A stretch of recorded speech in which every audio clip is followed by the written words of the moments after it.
निंदक। संध्या का समय था।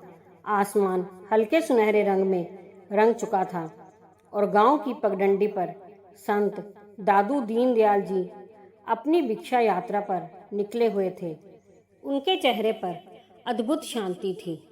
लेकिन उस रास्ते पर एक ऐसा घर पड़ता था जहां से गुजरते ही वातावरण बदल जाता था। उस घर में रहने वाला व्यक्ति दादू जी का कट्टर निंदक था।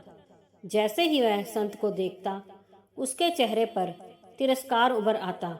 देखो, फिर आ गया यह बड़ा संत, बड़ा ज्ञानी बनता है। वह तरह तरह के आरोप लगाता, कठोर शब्द बोलता और फिर अंदर चला जाता। पर आश्चर्य की बात यह थी कि दादू जी हर दिन उसी रास्ते से गुजरते। कई बार तो जब वह निंदक दिखाई नहीं देता, तब भी दादू जी उसके घर के सामने कुछ क्षण रुकते, जैसे किसी का इंतजार कर रहे हों। एक दिन, फिर दूसरा दिन और फिर कई दिन बीत गए। वह निंदक दिखाई नहीं दिया। इस बार दादू जी ठिठक गए। उनके चेहरे पर चिंता की रेखाएं उभर आई।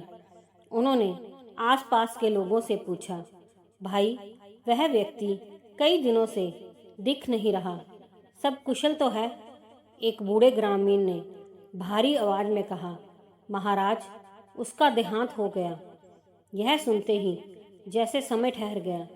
दादू जी के हाथ कांपने लगे, आंखों में आंसू भर आए और फिर अचानक वे जोर जोर से रोने लगे। शिष्य यह दृश्य देखकर स्तब्ध रह गए। एक शिष्य ने साहस करके पूछा, गुरुदेव, आप क्यों रो रहे हैं? वह तो आपकी निंदा करता था।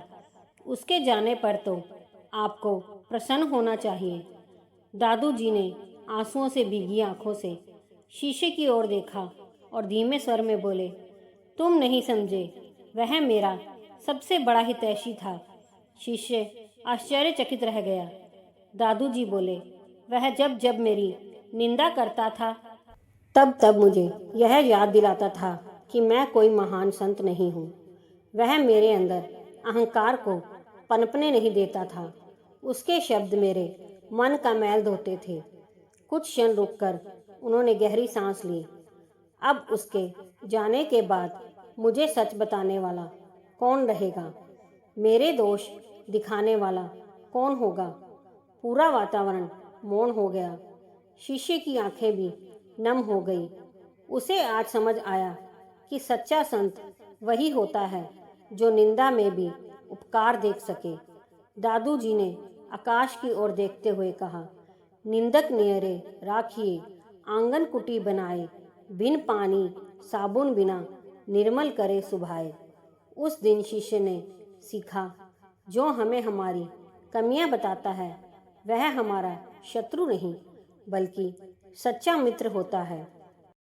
और दादू जी वह उस पगडंडी से आगे बढ़ गए, लेकिन उनके आंसू यह सिखा गए कि विनम्रता ही सच्चे संत की पहचान होती है। दोस्तों, अगर कहानी पसंद आई हो तो लाइक, सब्सक्राइब, शेयर जरूर कीजिए।